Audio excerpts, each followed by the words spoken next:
as far as mixtapes go, I feel like Banks F&O ranks top amongst any other release that he's put out. He's definitely getting better over time. You can hear that.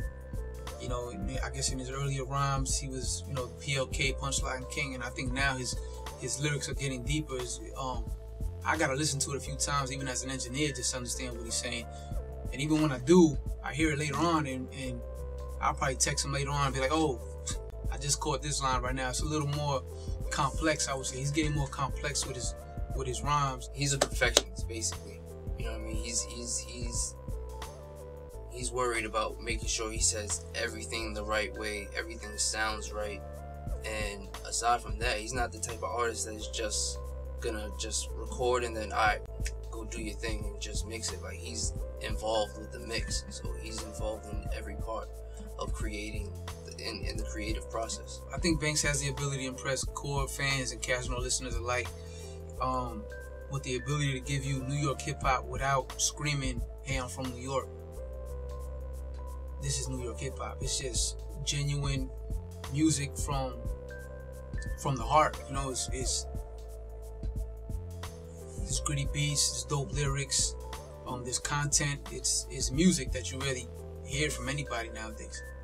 Collectively, S.O.I offers just somewhat of an old sound with new flavor. You know what I'm saying? Like, we're trying to bring you that raw, gritty sound that's in the golden era, or, you know, the best days of 99.5 hip-hop shit, but with sounds of today. You know what I mean? Just trying to blend that sound and give you something old but new at the same time. If I could describe the dynamics of S.O.I, I mean, we got the Jerm, who, in my opinion, has that S.O.I sound. It's that gritty underground sound, that complex sound that defines S.O.I. And then we got Doe Pesci, who can come with a more commercial type beat, but it still has that raw, gritty sound. And then we got Beat Butcha, who's just on some next musical shit. And the addition of him to the crew is a blessing. Like, Jerm mentioned it to him sometime after V6 about being down with S.O.I, and when Beat Butcha accepted, I was in awe, I would say, because, you know, not to discredit him, he had his own catalog before joining us. So I was surprised when he even considered being down with us. So I mean, having Beat Butcha part of S.O.I is definitely a blessing. Records like Pain and Variety, Daily Betrayal, and No Surrender just add more classics to the catalog. You know, they're standout records in the project. Like, those three are a lot of fans' favorites. You know what I mean? So I think they're just gonna always be classic records in both of our catalogs.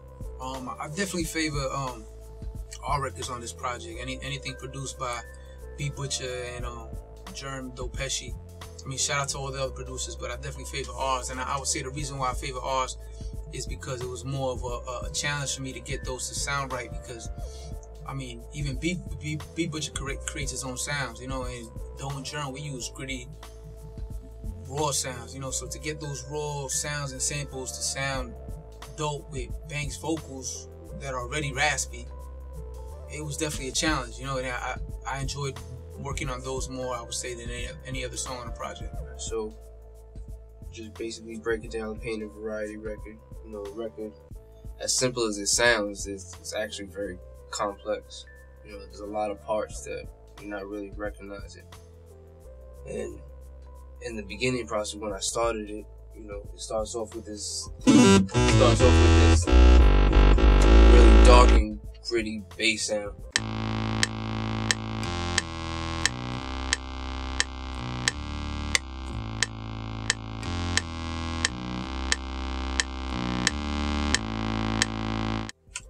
After that, we just added like an airy whistle almost, or wine sound rather, to give it that airy feeling.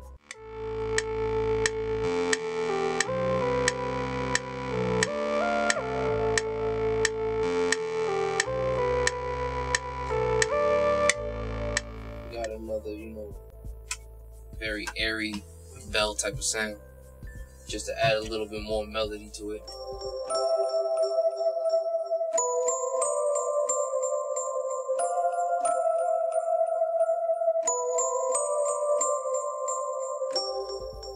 then we also got another piano sound that gets buried in the background. You don't really hear too much of the mix, but it just accents the melody a little bit more.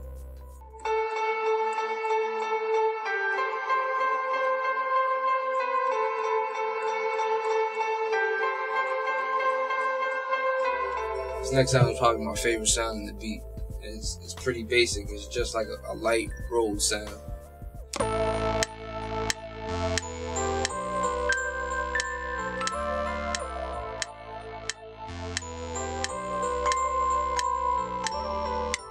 Every simple melody meshes well, and they complement each other very well. You know? I just think that the beat speaks for itself. You know what I'm saying? And that's Painted Variety.